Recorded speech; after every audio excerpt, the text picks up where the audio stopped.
하나님은 다니엘에게 환상을 통해서 앞으로 되어질 일들에 대해 말씀하시죠.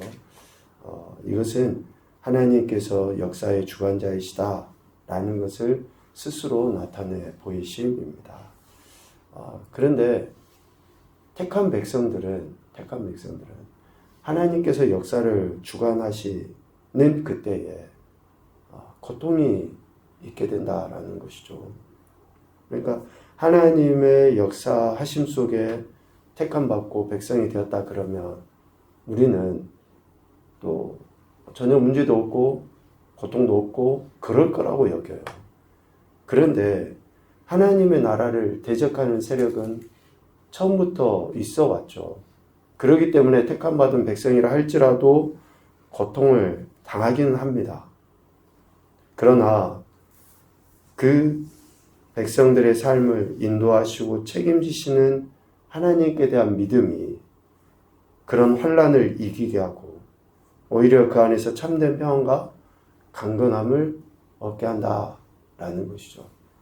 그래서 다니엘이 본 환상을 통해 특별히 마지막에 봤던 털이 많은 순염소의 환상을 통해서 세상의 왕들, 하나님을 대적하는 자들이 일어나면 택함받은 백성이 고통을 당하긴 하겠지만 그 안에서 하나님께서 친히 이끄시고 인도하셔서 평안과 강건함을 얻게 될 것이다 라는 것을 분명하게 말씀하십니다.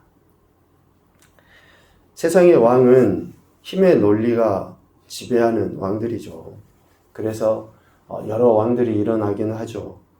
그러나 또 다른 힘이 그 왕을 멸망시키고 또 그들이 또 스스로 왕이 되는 그런 일들이 계속 반복이 됩니다. 11장에 보면 남방왕국 애국과 북방왕국 수리아에 반복되는 전쟁을 이야기하죠. 그 전쟁 가운데 얼마나 우리 인생이 이렇게 탐욕이 많은지 또 그리고 어쩌면 잔인하고 또 진짜 위험한지를 보여줍니다. 흔히 그 이야기하죠. 진짜 무서운 게 뭐냐? 사람이 제일 무서운 사람. 탐욕에 가득 차 있고 악에 받쳐 있는 그 인간이 진짜 무섭거든요. 그러니까 이러한 전쟁이 계속 반복되는 것을 통해 우리 인간의 탐욕, 잔인함을 나타내 보여줍니다. 오늘 11절 하반부의 말씀을 보면 세상의 왕의 그러한 그 모습을 이야기하거든요. 세상의 왕은 북방 왕이죠. 그 왕은 자신을 지키기 위해서 갈수록 더 교만해집니다. 세상 사람들이 그래요. 무엇인가 지키고 얻기 위해서 교만해집니다. 예수님 믿는 우리 그리스도인들은 어떻습니까? 우리를 지키는 방법은 우리를 내드리는 거예요, 하나님께. 겸손해지는 겁니다. 그러나 세상 사람은, 세상의 왕은 그것들을 지키기 위해서 더 교만해져요. 36절. 자기 마음대로 행하며 스스로 높여 모든 신보다 크다 하며 비상한 말로 신들의 신을 대적하며 그러한 것을 형통하다고 여겨요.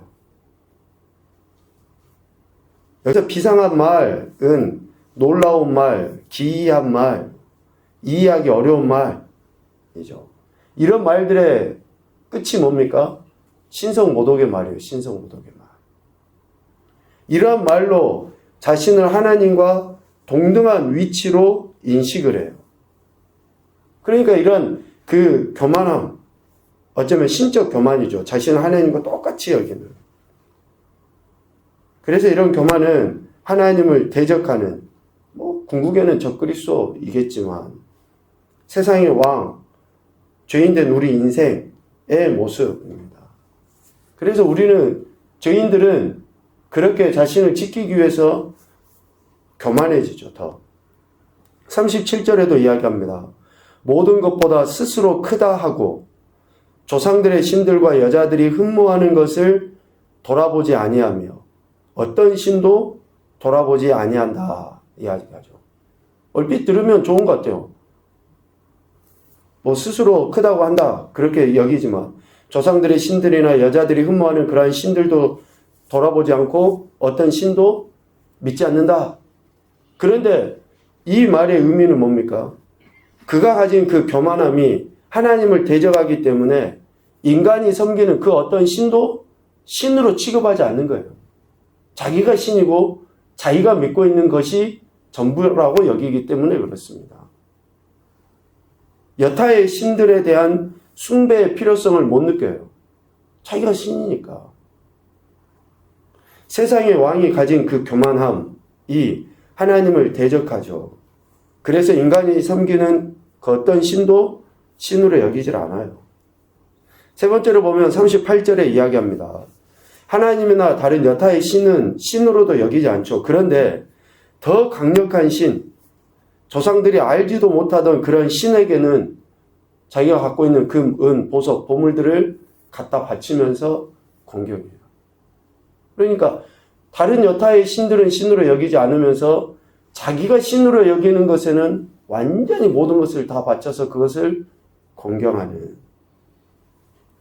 하나님뿐만 아니라 다른 신을 신으로도 인정하지 않는 그 교만이 자신의 안위를 위해서라 그러면 더욱 강력한 신을 찾게 되어 있고, 또 그것을 섬길 때는 금은 보석이라든지 모든 것을 갖다 바치면서 그 신을 섬기게 되는 그러한 모습으로 나타나죠.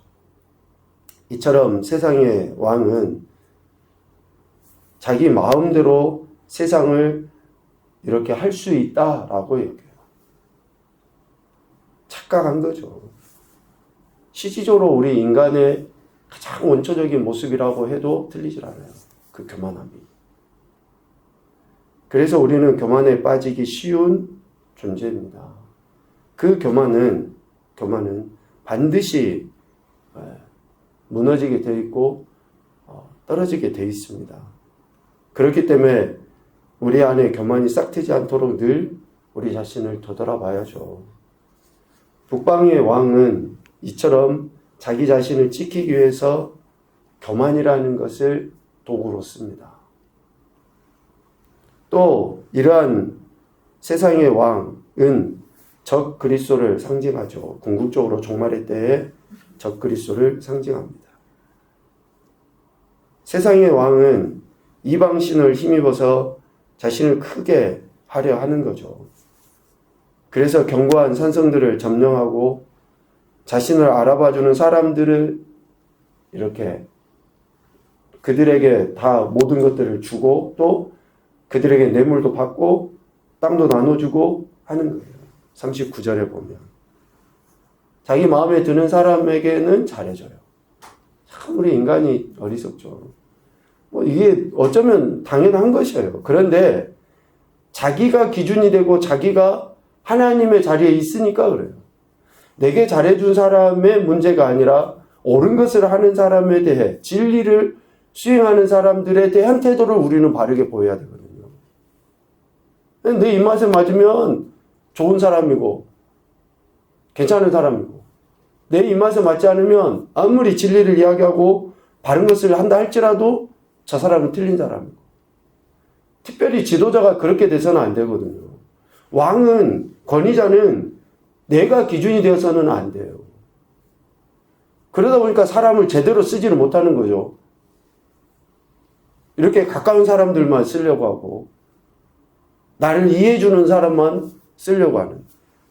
그런데 39절에 보듯이 자기를 안다 하는 자에게는 영광을 더하여 여러 백성을 다스리게도 하고 그에게서 뇌물을 받고 땅을 나눠주기도 하는 그러한 어리석은 행태를 보이죠. 세상의 왕은 자신을 하나님 자리에 놓았기 때문에 그렇습니다. 그래서 하나님이 해야 할 일을 자기 스스로 마음대로 행해버려요. 얼마나 어리석고 악한지 모릅니다. 그러다 보니까 40절, 41절 말씀에 보면 하나님을 대적하는 악한 세력은 세계를 정복하고 그리고 복종을 강요합니다. 복종을 강요해요. 복종은 강요해서 되는 게 아닙니다. 자발적이에요, 자발적. 그가 얼마나 하나님의 말씀대로, 즉 권위자가 하나님의 말씀대로 살아가느냐에 따라서 그 권위 아래에 있는 자들이 자발적으로 이러한 태도를 취하는 거예요. 그런데 복종을 강요해요. 42절에 보면 그 힘이 너무나 강하여서 누구도 대적하는 것이 불가능해 보일 정도가 됩니다. 그러니까 끝없이 높아지려 하는 거예요. 세상의 왕은. 만약에 반항이라도 한다고 그러면 44절 말씀처럼 무자비하게 진압해 버립니다. 조금 이렇게 옳지 않다라고 하는 이야기를 한다든지 또 반항을 하려 한다든지 그러면 어때요? 자기의 자리를 지키기 위해, 자기의 권세를 지키기 위해 그러한 반항하는 세력들을 무자비하게 진압을 해버려요. 지금 이런 것들이 역사적으로 일어났던 사건들 아닙니까? 자기의 왕위를 지키기 위해서 형제고 부모고 상관없이 다 무자비하게 죽여버린다든지, 일반 백성들의 삶은 되돌아보지도 아니하고 자기 배만 부르면 된다고 그렇게 한다든지, 특별히 뇌물을 주는 사람들에게는 자리도 주고 권세도 주고 하는 그런 일을 한다든지, 이처럼 세상의 왕은 자신의 야욕을 이루기 위해서 무자비하게 죽이고 탈취하고 정복해 나갑니다. 그러나 45절 마지막 말씀처럼 하나님이 작정하신 끝이 오면 결국 세상의 왕은 심판을 받게 되어 있습니다. 그 종말이 이르리니 도와줄 자가 없으리라. 반드시 그런 교만한 자들, 악한 세력들, 적그리스도는 무너지게 되어 있습니다. 지금 당장 그들이 뭔가 소위 형통한 것처럼 보이기도 하고 되게 우리 인간적인 표현으로 멋지게 보이는 것 같지만 결국은 하나님께서 작정하신 그때에 그들은 멸망당하게 되는데 도와줄 자가 없으리라고 이야기합니다. 하나님을 의지하지 않는 자는 결국 멸망에 빠지게 되어 있습니다. 종말이 올 때 하나님의 그 심판의 때에 하나님을 믿고 경외하는 자는 완전한 구원을 받겠지만 이러한 교만한 자들은 하나님이 반드시 물리쳐서 멸망 가운데 있게 한다라는 것이죠. 11장의 말씀은 역사적 사건을 근거로 그러니까 이루어질 것들을 이미 예언해 놓으신 말씀이고 오늘 우리에게는 역사적인 사건을 근거로 성취된 하나님의 말씀이라고 할 수 있습니다. 전체적으로 이런 말씀을 통해 교훈을 생각을 해보게 되는데요. 첫째, 모든 것이 하나님의 주권 가운데 있음을 인정하는 겸손으로 나아가자. 항상 우리가 하나님 앞에 모든 것을 주관하신 하나님의 주권을 인정하는 그 겸손함이 있을 때에 우리의 삶이 하나님 주신 참된 평안을 누리게 된다라는 것입니다. 두 번째, 교만한 자는 반드시 무너지게 되어 있다. 우리의 자리가 어떠한지를 생각을 해보게 됩니다. 하나님께서 미천한 우리 인생에게 생명도 주시고 지금의 우리 자리도 허락하셨는데 이 자리 안에 우리가 어떤 태도를 보여야 하는지를 생각을 하게 됩니다. 교만한 자는 반드시 무너지게 되어 있다. 셋째, 하나님을 경외함으로 얻은 지혜로서 심판대 앞에 설 것을 생각하자. 한번 죽는 것은 정해진 이치라고 그랬습니다. 그런데 반드시 우리는 심판대 앞에 서게 됩니다. 그때를 생각을 하는 사람이 지혜로운 자예요. 남은 날을 계수해보고 그 심판대 앞에 서서 내가 어떤 판결을 받을 것인가 늘 두렵고 떨림으로 그런 생각을 하며 살아가는 자가 지혜로운 자입니다. 세상의 왕과 같이 적그리스도와 같이 스스로 교만한 자는 반드시 하나님께서 파멸 가운데 두십니다. 오늘 우리가 궁극적으로 소망하는 그 하나님 나라는 겸손함으로 믿고 나갈 때인 것입니다. 오늘도 저와 여러분의 주인 되시고 주권자이신 하나님 앞에 겸손함으로 하나님이 예비하신 은혜와 또 그 사랑을 경험하며 살아가는 오늘 한 날이 되시기를 주님의 이름으로 축복합니다. 아멘.